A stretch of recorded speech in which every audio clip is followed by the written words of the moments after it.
Hey guys, this is my review of Boyhood from 2014, directed, written, and co-produced by Richard Linklater. And Richard Linklater is not one of my favorite directors, but he is a good director, and I like most of the movies I've seen that he's directed, and especially the animated movies. I like the animation style in those, but Boyhood is an animation, it's live action, and this movie got a lot of award nominations, including Best Picture, Best Supporting Actress, Best Screenplay, Best Director at the 2015 Oscars, I think, and it only won Best Supporting Actress for Patricia Arquette, who played the mom, and she did a good job in that role. To, in my opinion, though, Ethan Hawke deserved an Oscar more for Best Supporting Actor playing the dad, because his character was the best one in the movie. But I don't think he was even nominated, which sucked.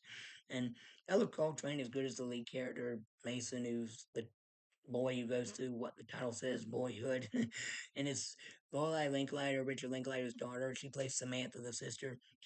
Her character is pretty good too. It's good, and I like the cinematography in this. I like that it's set in Texas, where Richard Linklater was born and raised, and where he still lives now. He doesn't care for the Hollywood scene. He prefers to be an independent director and live in his home state, which is good. And the story is about Mason going from a 6 year old at the beginning to an 18-year-old high school graduate at the end who goes off to college. And it's these themes of how things go by fast in life. Where you're here one minute and you're over here the next. And there are these people you run into one minute but never see again the next, which is pretty good. And these conversations that the characters have, a lot of people consider them boring, but no, they just feel like typical normal conversations people would have in real life, not some scripted movie conversation that sounds more interesting. And I like how, like, instead of like having text appear on the screen that tells you what year it is, because this movie took 12 years to make, because they wanted to use the same actors and as let the audience watch them grow throughout the years.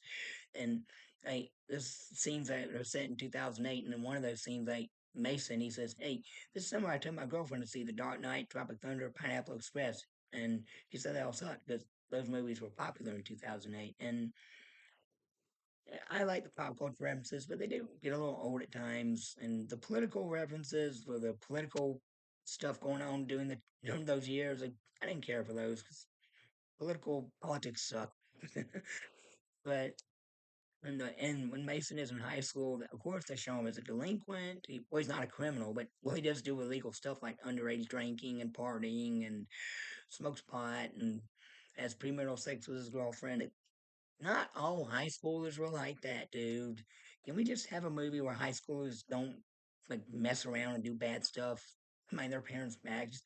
I wasn't like that in high school. My friends weren't like that. Well, majority, if most of them weren't, some of them were. But if they did, I wouldn't hang out with them then. But can we just stop with all that? Just have kids be good kids in high school sometimes. But that's my only biggest complaint I have with it. But another complaint I have with it is not much of a complaint. Like the mom, after Mason's parents divorced, it shows throughout the years. Like the mom, she remarries this guy named Bill, turns into an abusive alcoholic, and she divorces from him because of it. And the two stepbrother and stepsister that Mason got along with while she was married to Bill, we never hear from them again. So it would have been nice if they ran into them again once again, one more time, and learned how they were doing and how Bill was doing. Was he still a mean drunk, or has he reformed and become a better dad? We don't know because we never see him again.